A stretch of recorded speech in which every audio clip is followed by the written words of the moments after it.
Les chèvres sont grasses, les jours plus longs, le vin meilleur, et les hommes alanguis au moment de la sieste. Voilà vers le levant, à perte de vue, les vallons de la terre d'Aulis. Et là, vers le couchant, à perte de vue, la mer bleue. Et 40 bateaux amarrés au rivage, avec leur cargaison. 3000 gars et grecs, les meilleurs de nos hommes, leurs chars, leurs chevaux, leurs armes flamboyantes, impatients de se jeter dans la guerre. La chaleur brûle leur peau, Hélios leur cuit le crâne. La mer couleur de vin leur tourne la tête. Les vents ne bouillonnent pas, ils retiennent leur souffle contraire. Les oracles refusent de répondre. Les hommes attendent. 50 jours au cœur de l'été. Pas davantage. Voilà ce que dure la saison navigante. Bientôt viendront les pluies de l'arrière-saison, qui rendront la mer périlleuse, jusqu'au printemps, jusqu'à ce que le figuier pousse des feuilles aussi grandes que la main. Il faut saisir l'instant parmi cette poignée de jours d'été. Mais le vent est mort, les hommes s'énervent, les vivres s'épuisent, les amarres se rompent, les corps se déchirent. Quelques guerriers désertent pour regagner lâchement le môle lit nuptial. Les murailles de Troie appellent l'armée grecque, un port qui offre un bon mouillage sur la mer indomptable. Une belle cité humaine bien riche, fermée à ce qu'on dit par 7 portes d'or. Mais la gloire de tuer envahit leur cœur, la gloire de dépouiller leurs ennemis illustres, de répandre le sang noir des Troyens. Mais le vent est mort, les hommes s'énervent, les vivres s'épuisent, les amarres se rompent, les coques se déchirent. Panique dans une main et déroute dans l'autre. Les femmes tendent leurs bras vers les dieux, tremblant pour leurs enfants et pour leurs hommes, craignant que la mort ne se saoule de leur sang. Les arcs, les flèches, les javelots d'airain, les boucliers, les lances, les épées, les armures de bronze étincellent sur la mer éblouissante. Mais la mer et les vents immobiles refusent à ces guerriers l'illustre hécatombe. Oh les dieux! Oh vous les dieux! Mais comment agissez-vous? À quoi ressemblez-vous? Baffez-vous figues et raisins? Êtes-vous soif ardite romaine? Avez-vous cornes et sabots? Portez-vous griffes et crinières? Oh les dieux! Oh vous les dieux! Mais quel baragouin aspirez-vous? Quel baragouin aspirez-vous? Ou bien peut-être chantez-vous? Langue de Dieu, langue d'oiseau, langue de langue de feu! Ah, oh les dieux! À quoi ressemblez-vous? Écoutez! Un bruit monte. On dirait les pas d'un qui peine. C'est quelqu'un qui mange péniblement. Un homme épuisé. On entend ces peu de plus en plus clairement. Le marcheur traîne-t-il la jambe?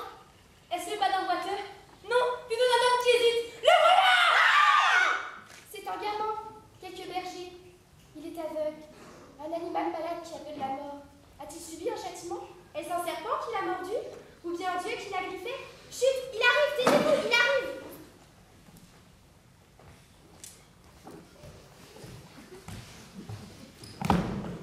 Oh, c'est gravé dans mes orbites. Braille, carcasse, braille. Désormais, tu brailleras parmi le monde qui brille. Va te cogner au monde, imbécile, ou meurs. Malheureux. Qui t'a crevé les yeux? Pauvre Tirésias, malheur à moi. Quelque Dieu m'aura puni pour quelque chose que j'ai fait, ou que je n'ai pas fait. Crie chien, quoi crapaud, crie ton mal. Jamais tu ne verras plus rien. Où sommes-nous ici? J'entends beaucoup d'oiseaux. Sur la terre d'Aulis. C'est ici que je viens. Que cherches-tu? Agamemnon est-il roi? Oui, et Clytemnestre reine. C'est bien là que je viens. Voyez comme il frissonne. Si c'était important. Des nouvelles de la guerre? Ne peux-tu pas l'attendre? Moi, oui. Et les dieux, non. Dis-nous ton message. Nous le porterons au roi. Non. Quelque chose chez cet enfant me fait peur. Viens à toi si tu déranges le roi pour rien. Oh, comme j'aimerais le déranger pour rien. Mes yeux sont 2 boules de feu. Oh, les dieux. Oh, vous, les dieux. Mais qu'est-ce que je vous ai fait?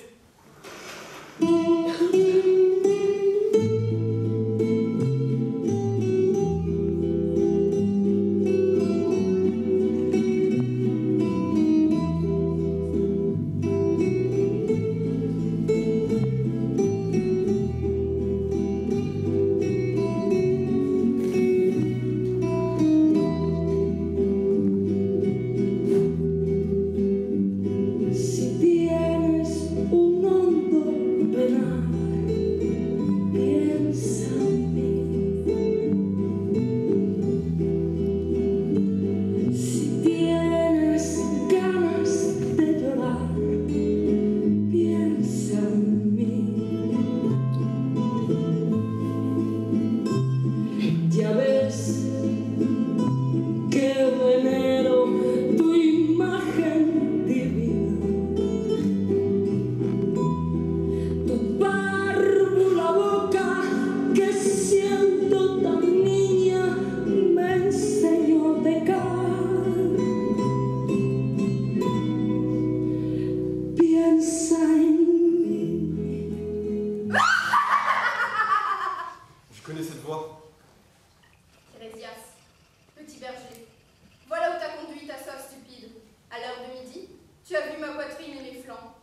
Je n'ai vu qu'une jeune fille qui se baignait. Tu as vu dans l'eau de cette source le corps d'Athéna, imbécile mortel. Tu ne verras jamais plus le soleil. Athéna? Malheur! Malheur à moi!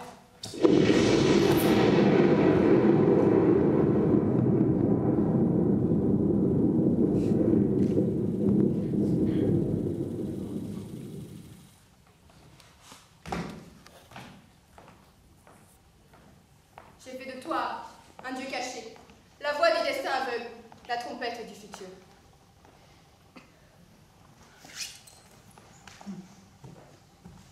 Et tu crieras, va! Car les hommes sont sourds, va! Apprends à la terre d'Olysse qu'elle fait à ton Iphigénie.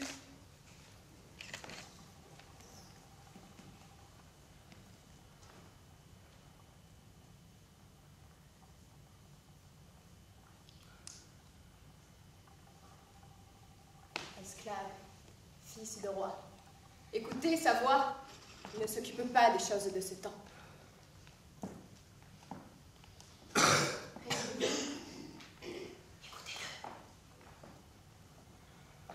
Quelle est cette ciguë que les dieux me donnent à boire? Voilà l'infect poison qui entre dans mes muscles, ma chair, ma pensée, se combat dans tout mon corps. Je tremble. Allons, l'âme elle-même semble se retirer. Ils disent que je vivrai, qu'on ne meurt pas toujours d'être l'élite des dieux.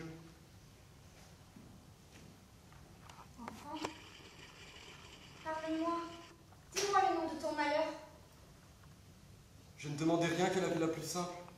Une vie de bain chaud, de couche molle, avoir maîtresse et enfants, des fils, des filles. Rien d'autre que ce gouffre où on mangeaille, boisson, plaisir. Rien d'autre que ces jours faits pour être oubliés sitôt vécus. Femme, plains-moi, moi malheureux qui porte du malheur, qu'une créature une dernière fois compatisse. Enfant, quelle est cette chose que tu dis? J'ai l'oreille des dieux, j'entends le galop du futur bien avant qu'il n'arrive. Toutes ces visions, voilà comment les dieux m'ont refusé le don de vivre. C'est une vision qui t'a mené ici? Oui. Malheur. Cette nuit d'été attend une mort innocente en même temps que la venue des fruits. Femme, va chercher le roi. Dis-lui que je sais comment faire gonfler devant les voiles des navires. Demain à l'aube, si le roi m'entend, ces 3000 jeunes fous auront ce qu'ils désirent. La mer les prendra pour les conduire à la mort.